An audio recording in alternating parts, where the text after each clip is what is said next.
Assalamualaikum warahmatullahi wabarakatuh. Perkenalkan, nama saya Tasya Soleha Yunda, NIM 18058253. Di sini saya akan menyampaikan materi tentang hubungan interpersonal. Hubungan interpersonal adalah hubungan yang terdiri atas dua orang atau lebih yang memiliki ketergantungan satu sama lain dan menggunakan pola interaksi yang konsisten. Menurut Person, manusia itu adalah makhluk sosial. Makhluk sosial tidak dapat menjalin hubungan sendiri. Ketika kita menjalin hubungan, kita harus menjalin hubungan dengan orang lain. Kita tidak bisa hidup sendiri.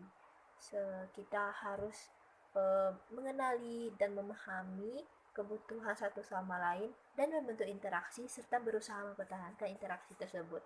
Ketika kita berkomunikasi, kita tidak hanya sekedar menyampaikan isi pesan, melainkan juga menentukan kadar hubungan interpersonal satu sama lain. Jadi, ketika kita berkomunikasi, kita tidak hanya menentukan konten, melainkan juga menentukan relationship.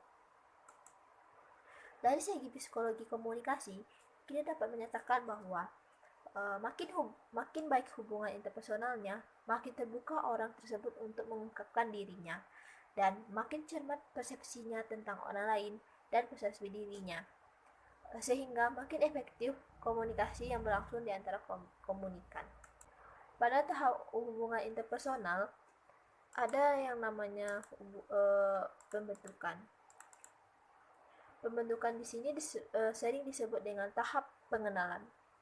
Pada tahap ini, proses komunikasi di mana individu mengirimkan secara sadar atau menyampaikan kadang-kadang tidak sengaja informasi tentang struktur dan isi kepribadiannya kepada bakal sahabatnya atau temannya. Dan yang kedua ada tahap peneguhan. Hubungan interpersonal tidaklah bersifat statis, tetapi juga selalu berubah-ubah. Untuk memelihara memperteguh hubungan interpersonal, perubahan memerlukan tindakan-tindakan tertentu untuk mengembalikan keseimbangan. Ada 4 faktor penting yang harus dipelihara keseimbangannya, yaitu yang pertama ada keakraban. Keakraban ini merupakan pemenuhan kebutuhan akan kasih sayang. Tentang tingkat keakraban yang diperlukan.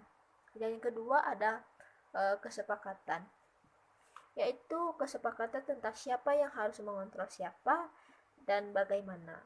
Dan yang ketiga ada ketepatan respons. Respon A harus diikuti dengan respon B yang sesuai, seperti pertanyaan yang harus dijawab dengan jawaban, lelucon dengan tertawa. Dan yang keempat ada nada emosional yang tepat, yaitu keserasian suasana emosional ketika berkomunikasi. Walaupun mungkin saja ketika dua orang berinteraksi dengan suasana emosional yang berbeda, tetapi interaksi itu tidak akan stabil besar kemungkinan salah satu pihak akan mengakhiri interaksi atau mengubah suasana emosional.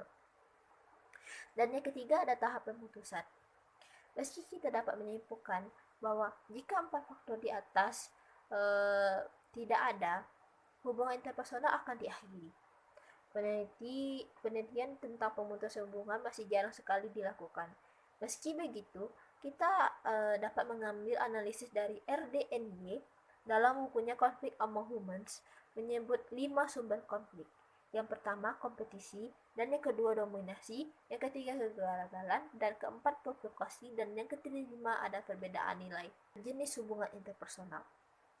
Yang pertama ada berdasarkan jumlah individu yang terlibat. Jumlah individu yang terlibat ada 2, yaitu hubungan dyad dan hubungan triad. Hubungan dyad adalah hubungan antara 2 individu, dan hubungan triad adalah hubungan antara 3 orang. Yang kedua berdasarkan tujuan yang ingin dicapai. Yang pertama hubungan tugas, yaitu hubungan yang berbentuk karena menyelesaikan sesuatu yang tidak dapat dikerjakan oleh individu, melainkan harus dengan kelompok untuk mengerjakan tugasnya. Dan yang kedua ada hubungan sosial, yaitu hubungan yang tidak terbentuk dengan tujuan untuk menyelesaikan sesuatu. Hubungan ini terbentuk baik secara personal dan sosial, seperti hubungan dua sahabat yang dekat. Dan yang ketiga ada berdasarkan jangka waktu. Hubungan jangka pendek yaitu hubungan yang sifatnya sementara, hanya sebentar, seperti hubungan antara dua orang yang saling menyapa ketika bertemu. Dan yang kedua ada hubungan jangka panjang, yaitu hubungan yang berlangsung dalam waktu yang lama. Baiklah, sekian dari materi saya.